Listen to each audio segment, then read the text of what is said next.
Hey ladies and gentlemen, welcome back to Flavor of the Week. My name's Rainday, and let's talk about the 4 frontline strategy that we saw Virtus.pro pull off last week in the PPL.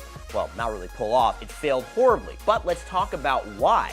Was it because 4 frontlines banning all 4, leaving your enemy team with absolutely no tanks is a bad strategy? Or maybe Virtus.pro just didn't have the players to execute it against the veteran roster of NIP. Let's dive into what worked about that lineup, what could work, and why it didn't in this week's Flavor of the Week. Now this is Flavor of the Week, so if I didn't compare this situation to one of my favorite foods, pizza, then what would the world be? Let's look at the 3 main ingredients of what a good pizza is and compare them to the main ingredients of a good Paladins lineup. Of course, with pizza, you need the dough, you need the cheese, and of course, the sauce. The sauce is what everyone claims to be the most important part of a pizza. It's why grandma's recipe is really a thing and can differentiate the best from the worst. The same thing with a balanced lineup. You need a front line, you need a support, and you need the right mix of damage and flanks to be able to have a successful team. What Virtus.pro did was they said, let's take the most important part of a lineup, the sauce, and let's just take all of it. Let's just literally make sauce and add more sauce and add more sauce, leaving NIP with just bread and cheese. The problem is, if you look at that from the pizza analogy, bread and cheese is a lot closer to pizza than just tomato sauce.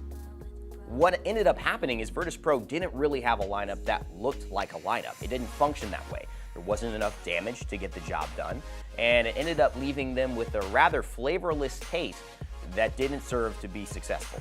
NIP, on the other hand, in a meta where damage has started to shift to be even more important than a lot of the front lines or the supports, took the damage champions that could carry a win and just played around those front lines. So to break it down, Virtus.pro got caught having so much tomato sauce that they ended up serving tomato soup rather than pizza. The balance wasn't there, and unfortunately the players weren't there either. Could NIP have won with this? Possibly, considering they were the masters of triple tank last season. And let's be real, if this didn't work for Virtus.pro in scrims, they wouldn't have tried it in a PPL match. There has to be something here. Also an interesting note, with Khan coming in OB69, you're going to be able to ban out 4 tanks and pick 5 tanks now if you did want to do this strategy against the team. Although I wouldn't necessarily recommend it based on the evidence we got from last weekend.